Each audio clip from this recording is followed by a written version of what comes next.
There is no tomorrow. There is no tomorrow. There is no tomorrow. There is no tomorrow.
There is no tomorrow. There is no tomorrow. There is no tomorrow.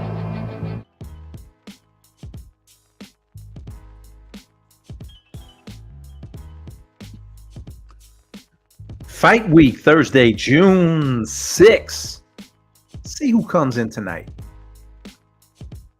Talk a little boxing. It's fight week. Fight I'm looking forward to tomorrow night. Adrian Broner and Blair Cobbs. Yes, I'm looking forward to that fight. I am. We got a good card. Xander Zayas is fighting Patrick Teixeira on Saturday. He's headlining. Focusing on some history tonight. No Ryan Garcia talk. No follicle talk. No hater talk.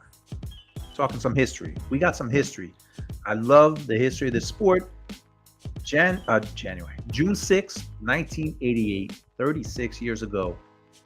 The Bronx's I Ran the Blade Barkley became middleweight champion of the world. He knocked out Tommy Hearns in the third round in a huge upset. I wish I could play back the fight.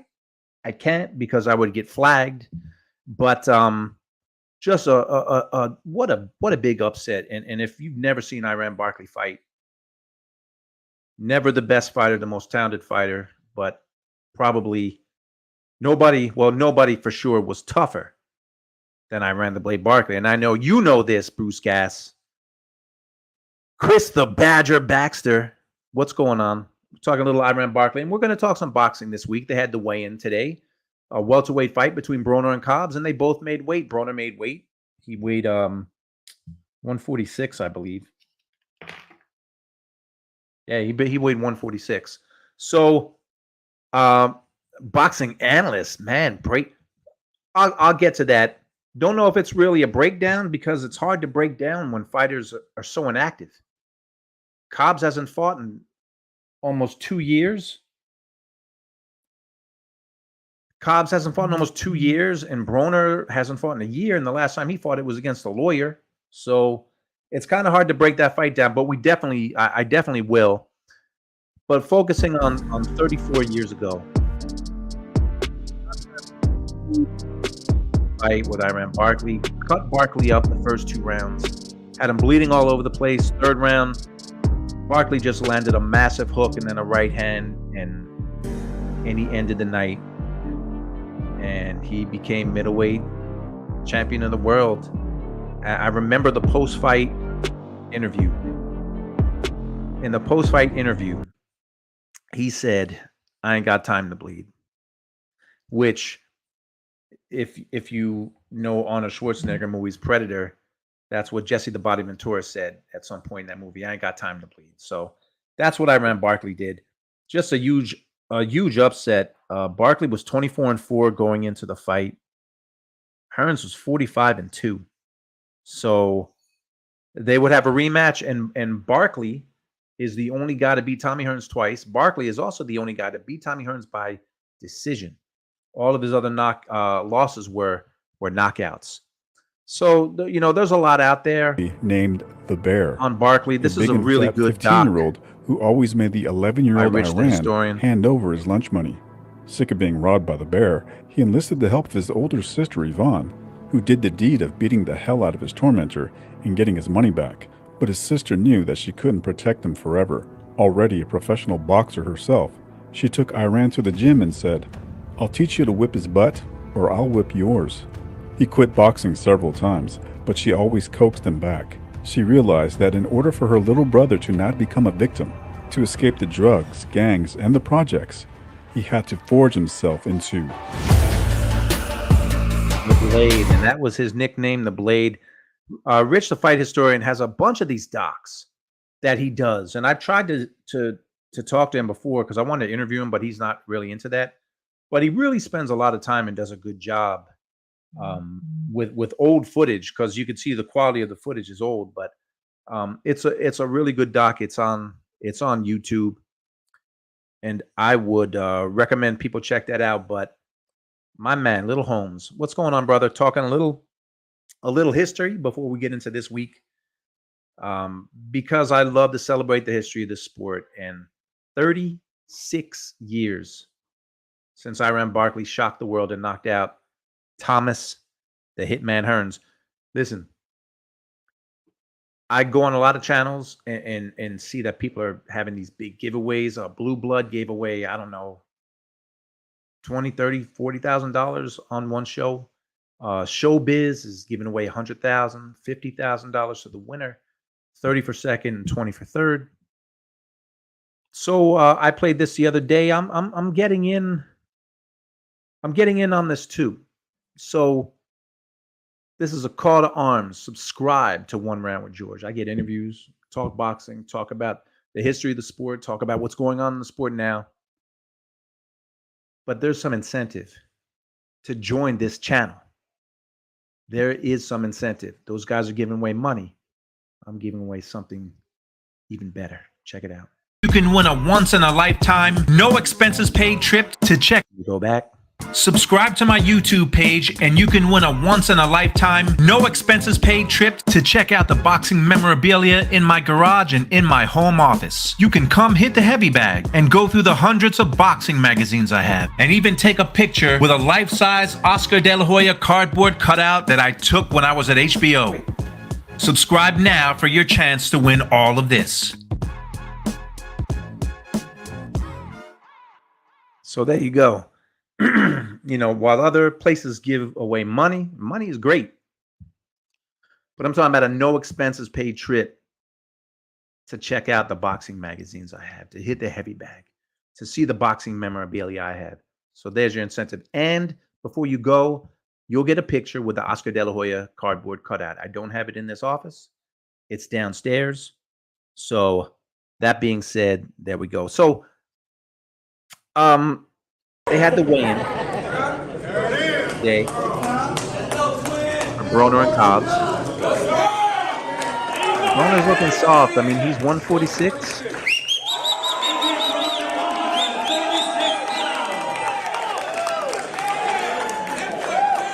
With Calvin Ford, he used to be with Kevin Cunningham, who Kevin Cunningham was with him. From Las Vegas, Nevada, Blair, Thick and thin. So he's no longer with him. He's with Calvin Ford. And then you have Blair Cobbs, who hasn't fought in 2 years, inexplicably. 2 years, which I don't understand.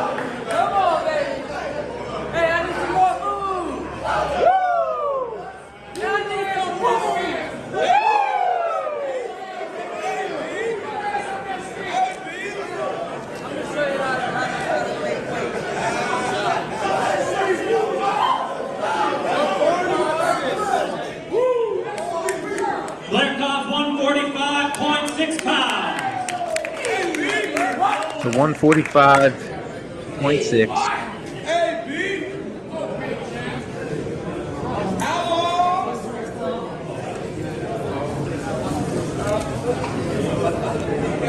Broner was pretty quiet on the stage.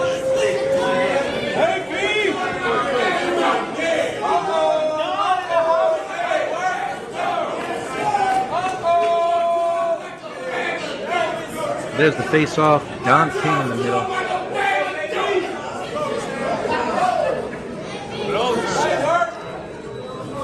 what's crazy is It's these my guys. time. It's my time.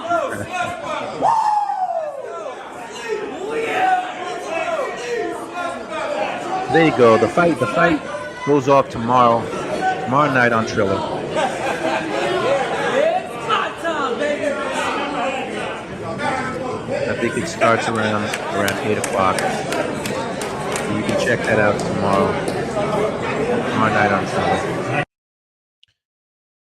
The Badger already subscribed. I'll unsubscribe and resubscribe. Sounds like we bring our own lunch. It is a no expenses paid trip to check it out, but you will get that picture with the Oscar De La Hoya life-size doll. So that was the weigh-in. The fight is tomorrow. I can't believe that Broner's only 34 years old because it seems like he's been around forever. And I'm looking at Broner's record. Man, you have to go back 12 years, almost 12 years when he fought Antonio DeMarco, and he looked sensational when he beat DeMarco. I met him, I want to say around 2010. I met Adrian Broner. I was with HBO, and I was doing a piece on the unification fight at 140 between Tim Bradley and Devin Alexander.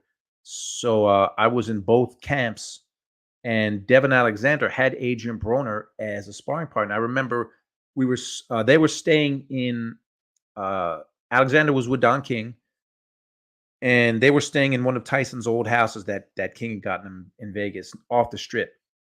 And we went over there to shoot. I remember Kevin saying, "Hey, George, I want to introduce you to young fighter. This guy's going to be great, Adrian Broner." And Broner was one of Alexander's sparring partners and training partners. And I've said this before, but when they would go for runs, Adrian Broner was in front of Devin Alexander. When they sparred, Devin Alexander, you can tell when you see guys spar who can hold their own. And Adrian Broner Devin Alexander had dropped some kid. I don't know who he was, but he really buzzed some kid in sparring.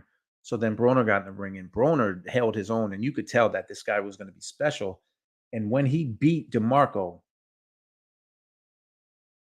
it looked like he was going to be a star.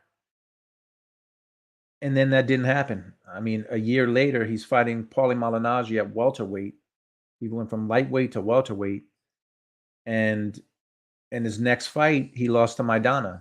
And since then, he's lost all the biggest fights of his career. Sean Porter, but he dropped Sean Porter in the last round. He lost to Mikey Garcia. He lost to Manny Pacquiao. And what is the main thing that he didn't do? Oh, shoot, hang on. I didn't see you there. Yo, what's up, George? What's going on, my boy? What's going on? Oh man, I'm honored now. How you doing, bro? Good. Everything good with you? Yeah, everything is good, bro. I want to talk about this fight coming up, Blair Cobbs and Adrian the Problem Broner. I think this is gonna be an entertaining fight. Both fighters are in a must-win situation. Adrian Broner must win this fight against Blair Cobbs if he wants to be in big fights in the future, possibly a fight with a Devin Haney or maybe even Ryan Garcia. So he must win this fight, bro. This is a must-win situation for Adrian Broner and Blair Cobbs, because if Blair Cobbs can beat Adrian Broner, maybe he could get those big paydays with a fighter like a Devin Haney or maybe even Ryan Garcia. You never know. You know what I don't understand about Blair Cobbs? Blair Cobbs has always been entertaining. He can talk. You know, he got knocked out by Rocha, but he came back. He beat Maurice Hooker, who's a good fighter, not a great fighter, but that was 2 years ago. He had momentum, and then he just stopped. So it's bizarre what he's done with his career. And Adrian Broner, look, his problems have been out there. Like, he's been drunk on YouTube before. He's had a lot of personal problems, a lot of mental health problems, but he hasn't fought in a year. And the last time he fought that lawyer. And he looked like he was declining, but he's only 34 years old. They're both 34 years old. So it's hard to, you're right, it's must win, but it's hard to really, you break down fights and who's got the speed, who's got the power. They're so inactive. It's hard to know what Broner still has, Yeah, absolutely. You're right about that. And like you said, Adrian Broner, he's only 34 years old, but he's like 34 going on 54 because Yeah, the lifestyle that he lives, bro. You know, there's a yeah, lot of wear and tear on Adrian Broner. That's from outside the ring, from living that type of lifestyle, bro. If you're a boxer, you cannot smoke, you can't drink, you cannot do those type of things. But Broner didn't care. Broner did whatever he wanted to do, and that's how Broner ended up in this situation. Because at one point, Adrian Broner was considered to be the next Floyd Mayweather. He is the youngest three-division world champion in boxing history. This guy's a four-division champion, bro. But it's like he threw it all away. he looked so good. And this 12 years ago when he beat DeMarco, he looked so. And DeMarco was tough. Like HBO, they were pushing him a little bit. he everyone thought he was a tough Mexican and he might be the guy. And Adrian Broner, I mean, took him apart. Probably never looked better. And since then, his biggest problem, and I'll see what you think, but Adrian Broner, and this is when he was younger, in better shape, probably, he wouldn't let his hands go. Sean Porter didn't let his hands go to the last round when he drops Porter. He's had this problem. He did it with Manny Pacquiao. He did it with Mikey Garcia. And you see it with some. We lost him. H Money, come back in. You got the link. I'll put the link back up there. But that's the problem with Adrian Broner, that he just has an inability to let his hands go. You saw it with Deontay Wilder. He wouldn't let his hands go. I've seen it with other fighters. Emmanuel Clottey. Is it Emmanuel? I think it's Emmanuel. But Clottey was a fighter, a lightweight fighter, a welterweight fighter, really good fighter. Gave Cotto all he could handle, but he wouldn't let his hands go. He wouldn't let his hands go. And I don't know what that is, if it's a mental thing, but Broner's got, well, he had phenomenal hand speed, phenomenal power. It's hard to know what he has now. That's the problem in picking this fight. But I have been looking forward to this fight. I thought that the press conferences would be a little more entertaining. Broner's been really subdued. Blair Cobbs has been the guy who, he was walking around with a Broner doll, like a little mannequin.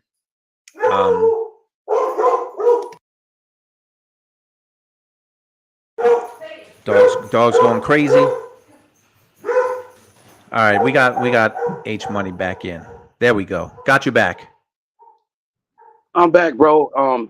Yeah, you spoke on AB not letting his hands go. When Adrian Broner was in the lightweight division, like that fight you mentioned against Antonio DeMarco, he would let his hands go. He was a beast in the lightweight division, but he moved up from 135 all the way to 147 to fight Yep. for a world title against Paulo Malignaggi. He won that fight, but I don't think Broner was a real welterweight.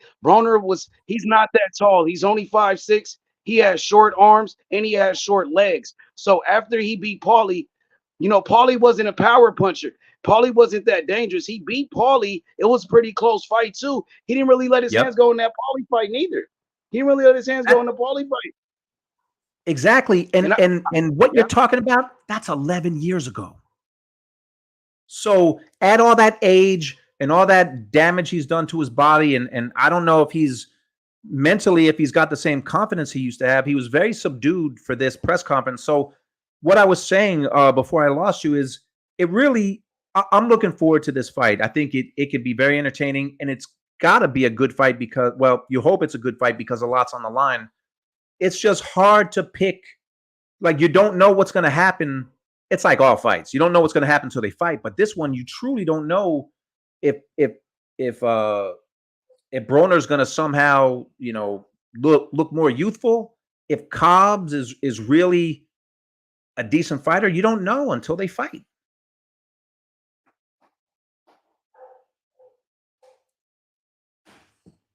I still got you, H? Yeah, I think my connection. It's my connection. Then I can hear you now. Now I can't hear you.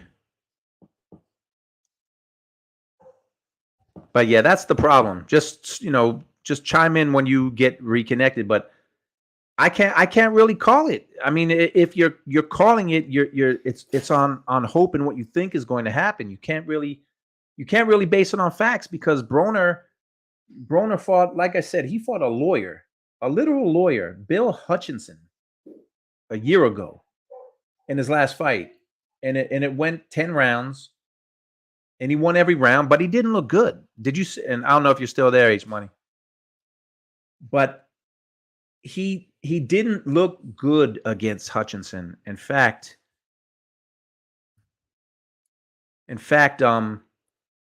it was the first time I thought he really started to show signs of physical slippage in any of his fights. I mean, he hasn't looked good in a while. He truly hasn't. I mean, you look at his record, and he lost to Pacquiao in 2019 pretty easily. He lost to it was a draw against Jesse Vargas. He lost to Mikey Garcia. Adrian Granados, he went life and death with him. And then he fought Sean. It's crazy. That was 2015. And Sean Porter won pretty easily. But what happens, it's like Adrian Broner teases you. What did he do in that last round? He dropped Porter hard. And Porter's got a great chin. You know that. But that's my point, Little Holmes. You know, inactivity is not good at all. And these are two guys who are super inactive. Yeah, you know, well, the problem is he became about billions, and he wasn't Floyd Mayweather. He wasn't Floyd Mayweather in skill, and he wasn't Floyd Mayweather in money, the amount of money. Against the ropes with dose. And feel free, you got the comment out there, so if anyone wants to jump in, Con Shawnery, my man.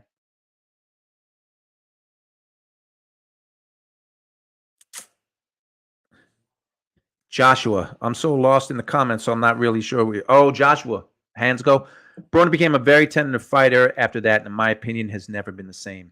Yeah, I just don't see him changing. I'm skeptical overall because of the amount of time Broner hasn't been Broner. You could literally fill a career with. Yeah, it's true, and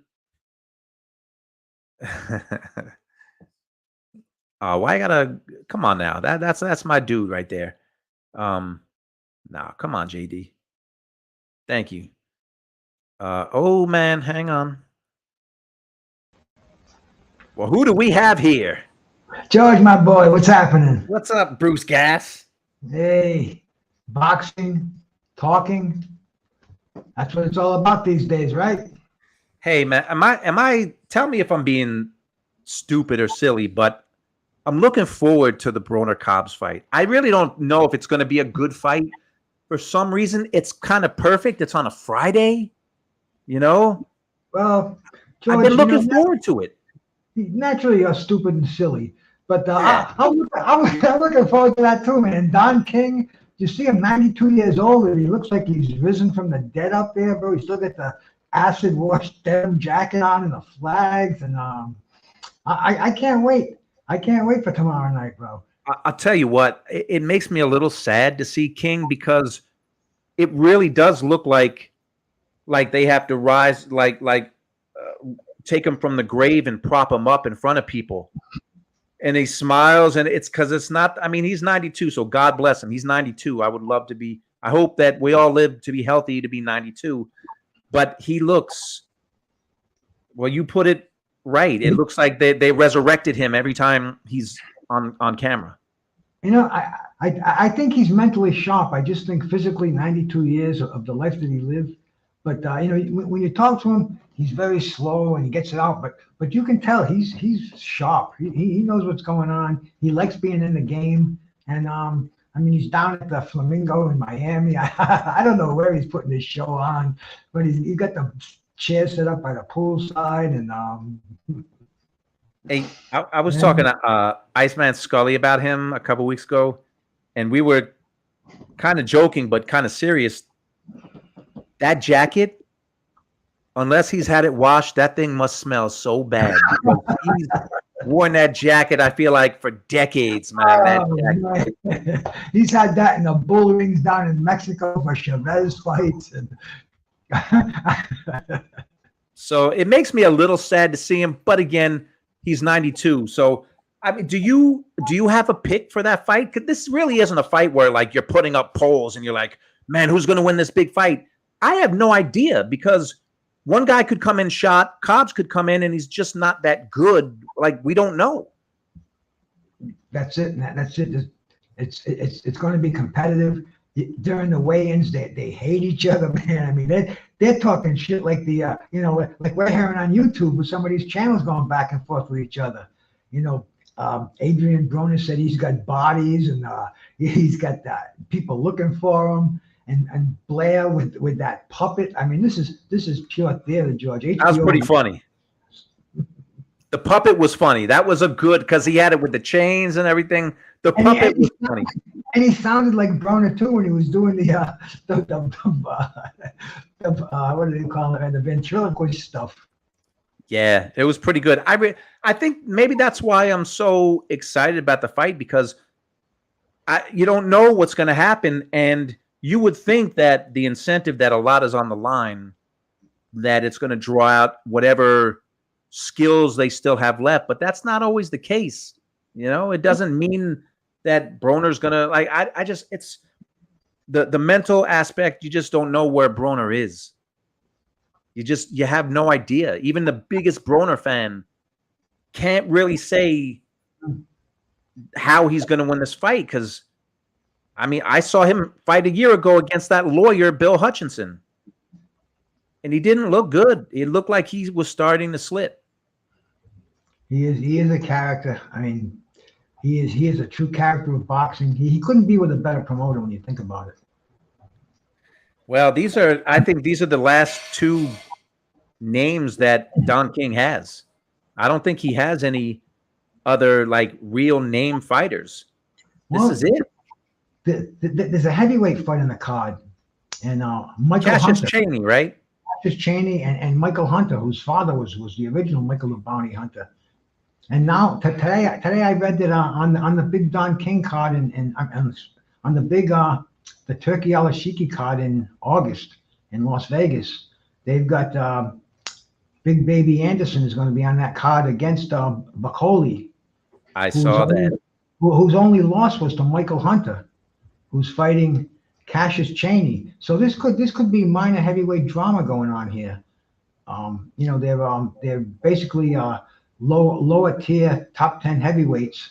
But I mean, Don King, he was always a master at putting heavyweight fights on, and that's another fight that I'm looking forward to. Well, yeah, back when Don King owned the whole heavyweight division, he was a master at putting on heavyweight fights because they were all his fighters. You remember back in the day when he had everybody, so he had great fights because he had every single fighter. Mm-hmm. Hey, so you're doing a fight party tomorrow night, right? What time are you doing that? And what time does the card start? I do them all the time, man. I think it starts at 8:00, the pay-per-view. I just turn them on. It's like me sitting here by myself, but sometimes I get like a couple of thousand views, people watching it. So it's a lot of fun. And hey, there's a million channels doing the same thing at the same time. And hey, I'm just one of them, George. Like you, sometimes we get lucky. We get a bunch of people watching us. And if not, who cares? This is just so much fun to be able to talk about boxing. There's nobody that I can talk about boxing with in the flesh anymore. Even my old friends I used to have come down here, they've all passed away or they're in nursing homes or something, man. I come on here and it's like I can feel the passion. I see you up and it's like, man, we're trying to do it professionally, but who cares? It's almost like you're in my living room, brother. That's how it's supposed to be. That's how it is now, and it's a beauty and a curse because there's a lot of great stuff and there's a lot of stuff that isn't great. We'll just leave it at that, but I can't wait, man. I can't wait for this fight. I've just been excited about it, and you have no idea what the winner's going to do in the future. Broner did make 147, so he's been around 146 his last like 3 or 4 fights.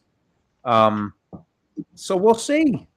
I'm going to watch it. I remember Cassius Chaney was with Main Events for a long time, and they thought he was going to beat someone, and then he lost a fight a couple years ago to a journeyman, and I guess they let him go.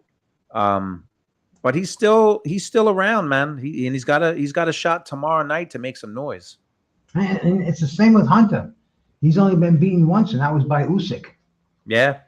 So he's got a possibility, and I think this might be one of the WBA regular belts, or intercontinental, or some kind of a heavyweight trinket coming up again. But You know what?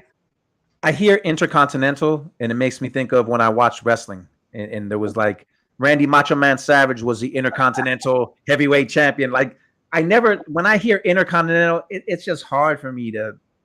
But I get it, man. If I'm a fighter, I would want every belt I could get. I don't care if it was the New Jersey, Union County heavyweight championship. I would take every belt I can. So I get it.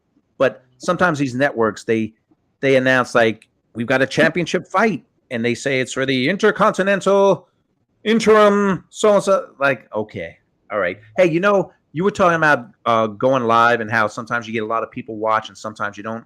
I think like the first or second time I ever did this by myself, man, Bruce, I didn't realize the little number. It says how many people are watching live. And I'm talking for like 10, 15, 20 minutes. Man, I looked and I realized the whole time I was talking to nobody for like 20 minutes. So, but it didn't matter. It didn't matter.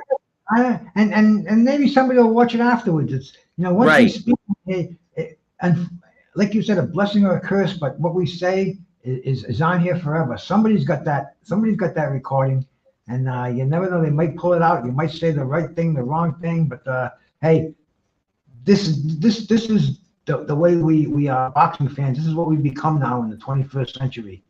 Yeah. I love it, man. I love it. I can take those 7-hour cards from Saudi Arabia from 11 a.m. to 7 p.m. No problem, man. No problem. It's like going to the Boston Marathon and staying for the whole race. It's incredible.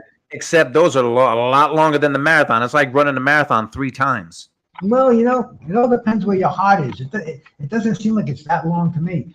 I did a live during. I do live during all of them, but I got through it. I'm looking. I'm 8 hours. I'm saying, Jesus, this is like a day at work, and it doesn't feel like I went to work. I said, Hey, Con Shawnery, who we both know, says, when I think of Don, I think of the highs, lows, and many criticisms, but King brought the fans the fights they wanted to see. From a fan's point of view, he was good for boxing. He did. You can't deny the great fights that he's done. It's been a long time since he brought a great fight, but him and Bob Arum, they're the two greatest promoters of all time in the sport. He's had great fights. So he's had an outstanding career. You can't deny that. yeah, he was from the streets, and you're just never going to take the streets out of Don King. He treats every dollar like it's possibly his last, and Don King is Don King. What can you say? And he's still there, and I give him credit. Like you said, 92. What's weird is Bob Arum, and they're the same age. Bob Arum almost looks like a kid next to Don King. Like Bob Arum is old. But Bob Arum is still. He's going to China. He's going to all to Japan. He's traveling the world. Don King they do these press conferences sometimes in his office, and then they take him to the press conference, to the weigh-in. But hey, man, bless those guys. They're 92, and they're the 2 greatest promoters in the history of boxing, and you can't take that away. So, but I'm looking forward to it, man. And Khan says it's all about the subscribers. We don't always catch the lives, but we'll catch the reruns. So that's good. And HLD says what I was saying. Sometimes it's self-therapy talk, because I'm telling you, Bruce, I was talking 20 minutes and didn't realize not one soul was watching, but it didn't. And then I kept going. Then I realized, oh, nobody's watching. Then I went on for like another half an hour, and it didn't matter. Nah, it doesn't matter. And it's funny because sometimes you'll see the strangest people come in that you haven't seen them in a while. They'll bop in your chat, and it's like, whoa. I don't know. I'm all over this YouTube. It seems like I don't watch television anymore. I don't listen to the music anymore. It's all I YouTube. It's yeah, you did. I get my news. It's not like I'm on the back road somewhere. I keep well informed on here. I listen to the songs I want to. The boxing. I mean, I watch some great content creators and just go back and watch classic fights.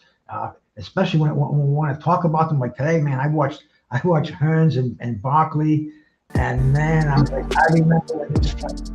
I remember sitting there on a Friday night on PBKO, and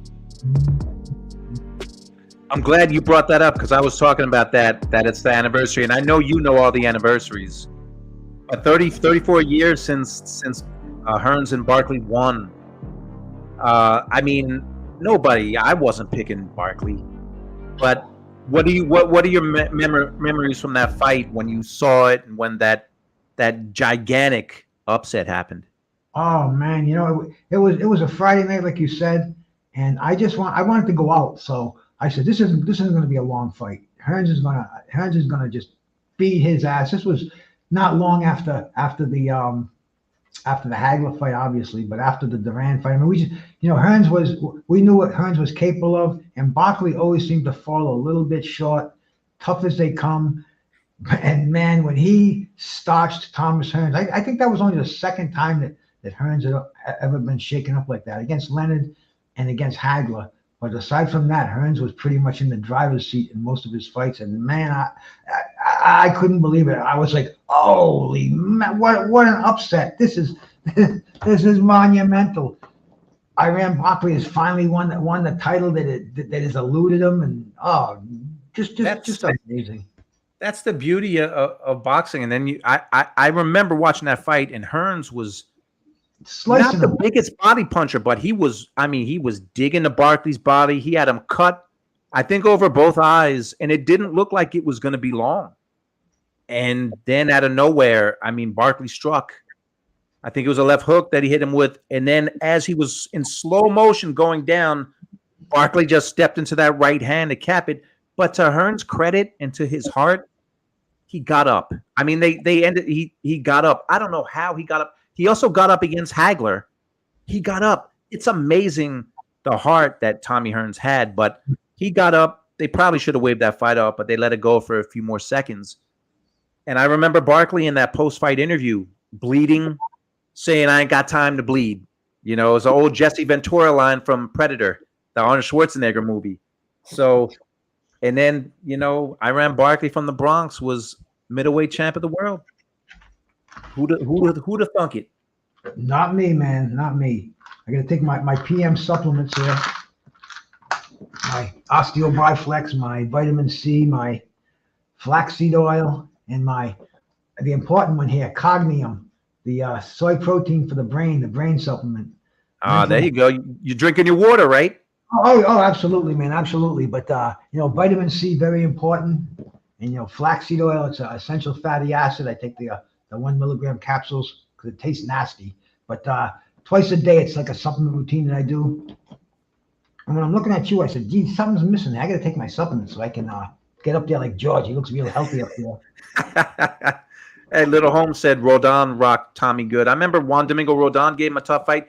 Remember James the Heat Kinchin?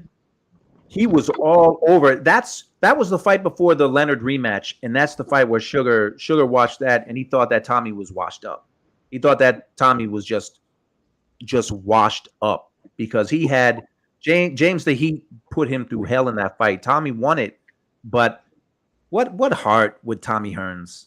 I mean, they said he didn't have a chin, but like you said, he only got it was Leonard, Hagler, and Barkley that did it. I mean, I think he might have got stopped later in his career, but just a great fighter, but just a great upset. And I watched that fight, and I always feel good for Barkley because I met Barkley a couple of times. We had a guy who worked for HBO, a great guy, rest in peace, Artie Curry. And he was like the liaison between the fighters and the suits at HBO. And Artie would have fighter. Like I would always go into Artie's office because he'd be on the phone with Larry Holmes and Joe Frazier. It'd be on speaker. I'd walk in. He'd say, "Come on in," and I'd hear these guys just BSing with each other. And he would have the Blade was in the office a lot, so I got to meet him a couple of times, and he's one of the Roy Jones. I forget who he fought when he was at Radio City Music Hall, but it was the first fight at Radio City Music Hall. Yeah, and there was a post-fight party, and there was like Samuel L. Jackson was there, and I probably told you this story, but there's like all these actors there and rappers. But for me, I'm in the party, and I looked up and I saw Iran Barkley come in. I was like, oh shoot, the Blade is here! Like I was excited. More excited than like for the actors. So, he's had a tough life. It seems like things are going better for him, but what a night he had 34 years ago, man. I met him 36 years ago. 36 years ago. I met him almost 2 years ago at a Legends gathering, and he told me about his sister, how tough his sister was. I mean, real approachable guy, and it was like in a lobby of a hotel where the fighters had time to kill before they went to the event. So we talked for a while. I got his number. I texted him. His birthday was just recently, and he texted me back. His family took him on a cruise, and I mean just a very, very nice guy. And I just like to give him a happy birthday, champ, and his anniversary like today. In fact, I'm going to give him a text as soon as we get off here, and let him know that we remembered him on this day. Absolutely. And Little Holmes says, but the beauty for me is watching a 37-year-old Duran win the middle. When he beat Barkley, like, I mean, you can't explain boxing. You can't explain it, and I love that because Hagler has all kinds of problems with Roberto Duran. Tommy Hearns whacks Roberto Duran like he's nothing, and then Hagler knocks Tommy Hearns out. And then Barkley. Like Barkley destroys Thomas Hearns, who destroyed Duran, and Duran beats Barkley. So it's beautiful that you never know, man. You have to let these guys fight. And what a night for Duran when he won that fight in Atlantic City in a snowstorm when he beat Barkley. Yeah, no, we're in a generation now where these experts, they already have the outcome determined. Oh, he'll destroy him. He'll destroy him. I mean, that's what we could have said back in the day of Hagler, Barkley, Hearns. But you got to get in the ring because A fighter beating B fighter does not necessarily mean he's going to beat C fighter. So it all has to be settled in the ring. And those examples you just gave are so perfect. When people start with this predetermining the outcome of a fight, like it doesn't even matter. They don't even have to settle it in the ring. Just their resumes alone are going to give you the outcome. No. This is what we learned from many years of watching boxing. Yeah, and tomorrow night that the Broner Cobbs fight, that's really a 50-50 fight. I'll be watching Saturday. Xander Zayas, who is this, he's a young contender. He's 21. But he's supposed to win this fight against Patrick Teixeira. He's supposed to win. If he loses, it would be a monumental upset. Top Rank, of course, doesn't want him to lose. So it's a fight where, yes, you don't know what's going to happen until they fight. But chances are, we know that Teixeira was brought there to lose. And he will. I think he will. Has Teixeira fought since he got beat by was it Charlo who beat him? I don't think Teixeira has been that active. I know he has fought since he lost to Brian Castano, which was a few years ago, and Brian Castano just disappeared from the scene. So if you're looking up, I don't think he's been super active, has he? Well, after he lost to Castano, he's got 2 losses to Kavanagh, who's a notable name on there. But aside from that, he's got some wins, and he's been semi-active. He's already fought in 2024. So maybe Teixeira will look like his old self in there. Because I know when he got caught in the body against Castano, he did a dance with that. No, Yep. who did he get caught in the body by?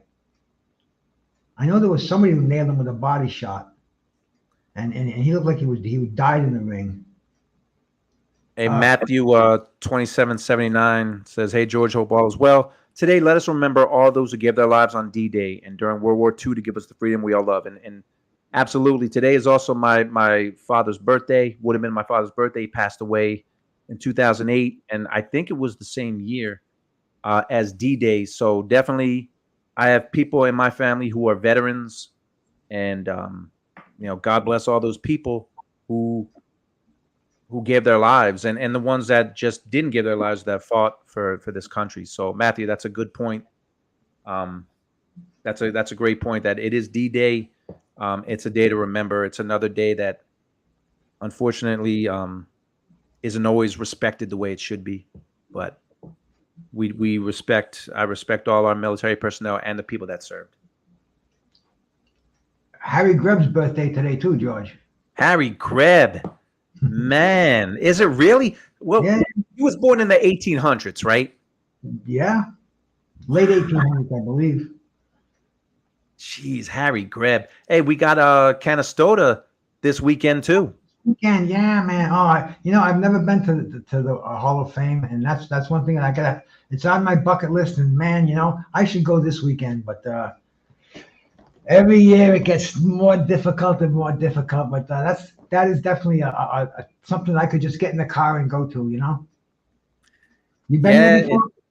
I was there once, but it wasn't during the ceremonies, and it was really quick, so I didn't really get a chance to look around. And it's not far from my house either, but yeah, got some good people going in. I'm happy for Ricky Hatton and Michael Moore. Have you seen Michael Moore lately? Did you see the special on him? I saw on Fight Hype he did an interview, and he didn't really look good. So I don't know. He said he was. I didn't hear the whole interview. I didn't finish listening to it, but I think he said he was broke. Yeah, there's a new interview. I think it came out yesterday.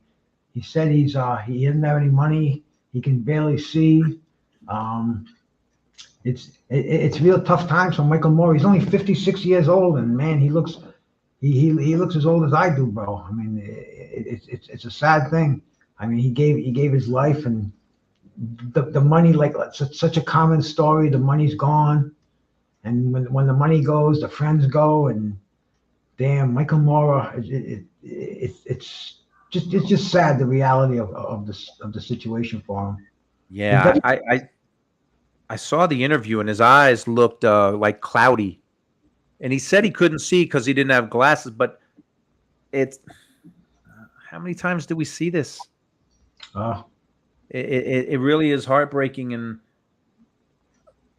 Tim Bradley talks a lot about helping fighters, and he talks to fighters a lot about their finances and investments, and it just doesn't happen a lot in boxing. And you would think this guy was heavyweight champion of the world for a brief time, but he was 2-time heavyweight champion of the world, fought Foreman, fought Holyfield twice, and now he's got no money.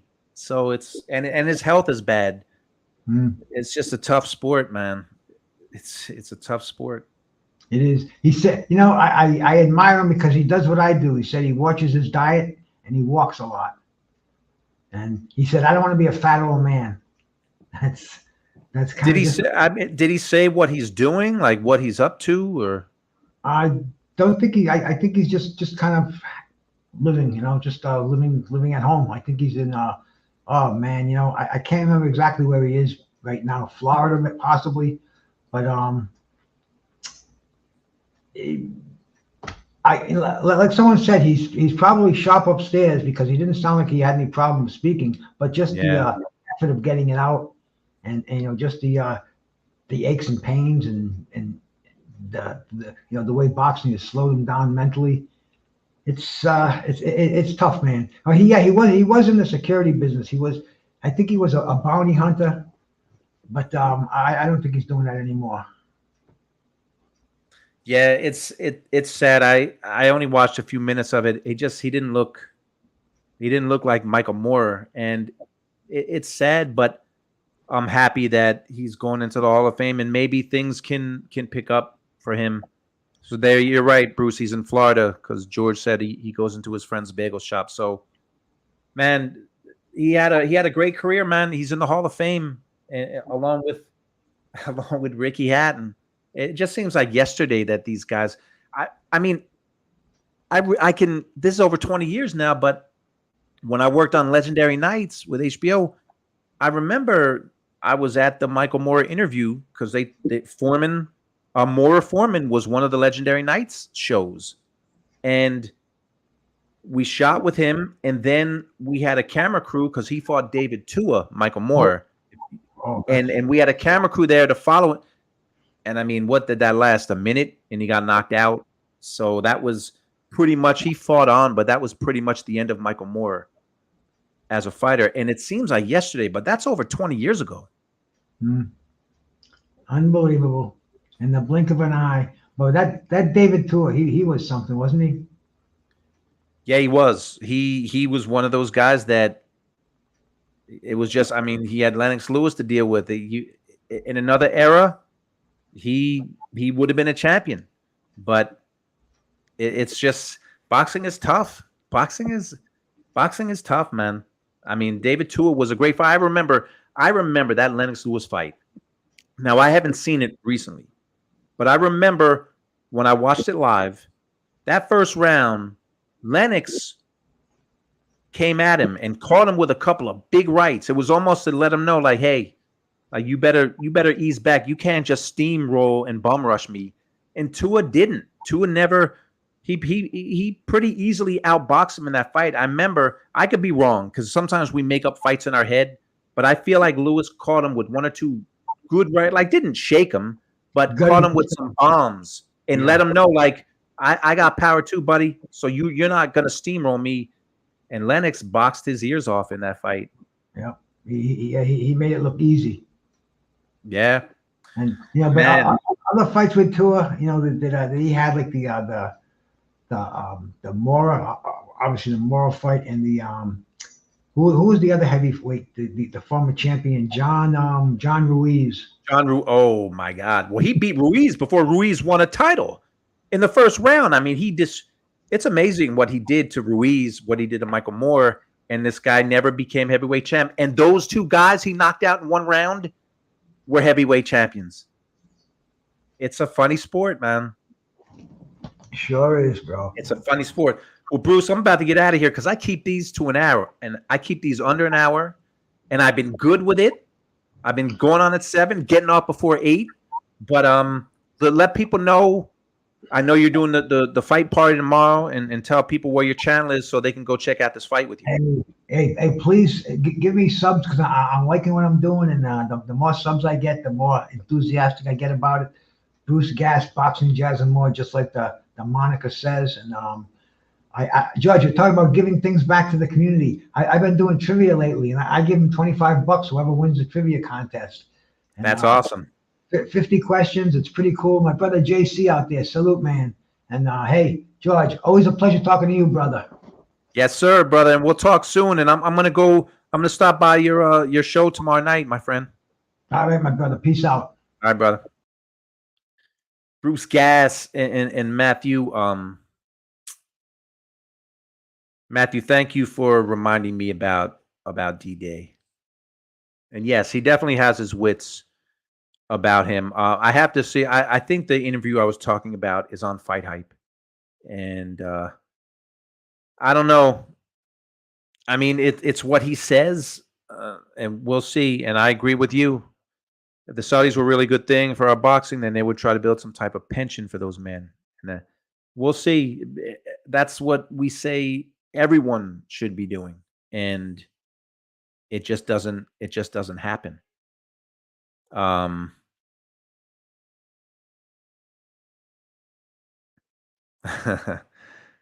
all of us look back at the time Mike was fighting, you would see yourself completely different too. Absolutely.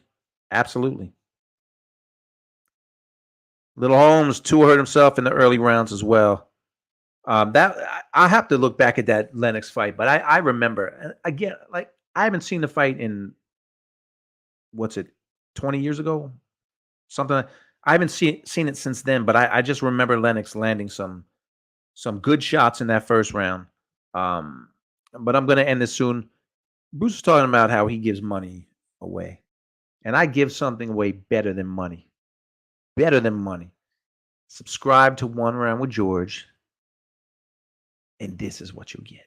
Subscribe to my YouTube page and you can win a once-in-a-lifetime, no expenses paid trip to check out the boxing memorabilia in my garage and in my home office. You can come hit the heavy bag and go through the hundreds of boxing magazines I have, and even take a picture with a life-size Oscar De La Hoya cardboard cutout that I took when I was at HBO. Now, how great would a picture be with a life-size cutout of Oscar De La Hoya? Subscribe now for your chance to win all of this. There you go. That's your incentive. So make sure you like, make sure you subscribe, because that could all be yours. And I have a lot of boxing magazines too. So that could all be yours. Can't wait for the fight tomorrow. I can't even make a pick. I really can't. I really can't. Cobbs hasn't fought in 2 years. Broner hasn't fought in a year. Broner did not look good his last fight. Cobbs did look good in his last fight. But that was 2 years ago. It was 2 years ago. You got it, brother. You're there. You're there. But that was 2 years ago. So I can't make a pick. I wouldn't bet on this fight. I haven't looked at the odds. It's probably close. It's probably 50-50. But I think it's an intriguing fight. And I'm looking forward to watching it. It could be a terrible fight. We don't know. But yeah, it's weird when we see people we haven't seen in a long time, especially ones that were on television, because they're forever stuck in our minds like that. That's true, but some people age differently. And when I saw Michael Moore, I mean, you could see his eyes were cloudy, and he just, he looks different. Don King looks different, but God bless him, he's 92 years old. So, listen, I appreciate it. Remember, 36 years ago today, on this channel, I talked about Ryan Garcia once. And I did that when I had Randy Gordon on, the former New York State Athletic Commissioner, because he knew what he was talking about. I don't hate on anyone to talk about those things, but I'm not talking about that until something comes out. Right now, there's no commissioner. There's no commissioner in New York, so they can't come to some kind of an end to this. And that's why I had Randy Gordon on, because he talked about that. And a lot of people criticize Randy Gordon without really understanding all the facts. So I focus on the fights that are happening, and I focus on the beautiful history. And I'll say it time and time again, look up Iran Barkley and Thomas Hearns, the first fight or the second fight, and the second fight. One of the bigger upsets. It was the upset in 1988. Iran Barkley knocked out Thomas the Hitman Hearns in 3 rounds on this date, 36 years ago. Matthew, I appreciate you very much, George. Likewise. I'm going to do whatever I can to share your channel, because this kind of conversation is what boxing is all about. Definitely, brother. And I'm sure we'll meet, and you have a great night as well. I got 1 minute and 10 seconds left. I got 1 minute and 10 before I hit that hour mark.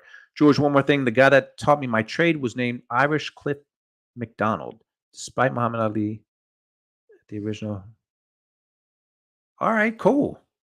That's very cool. So, again, this is what you get, And it's funny, the Ryan Garcia show that I did with Randy, it was my most watched show of the past month because of the subject material. But I'm not popping off every day about that stuff, because there's plenty of other people that do that.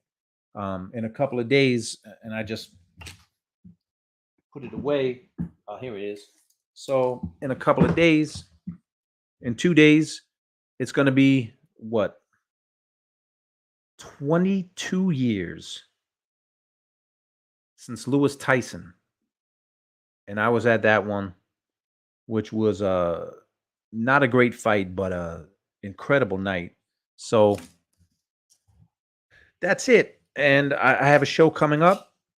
It's going to talk about my trip to the Philippines to shoot with Manny Pacquiao before the Barrera rematch. Yes, the Barrera rematch a long time ago, before he fought De La Hoya, before he fought Mayweather, before he fought all those guys.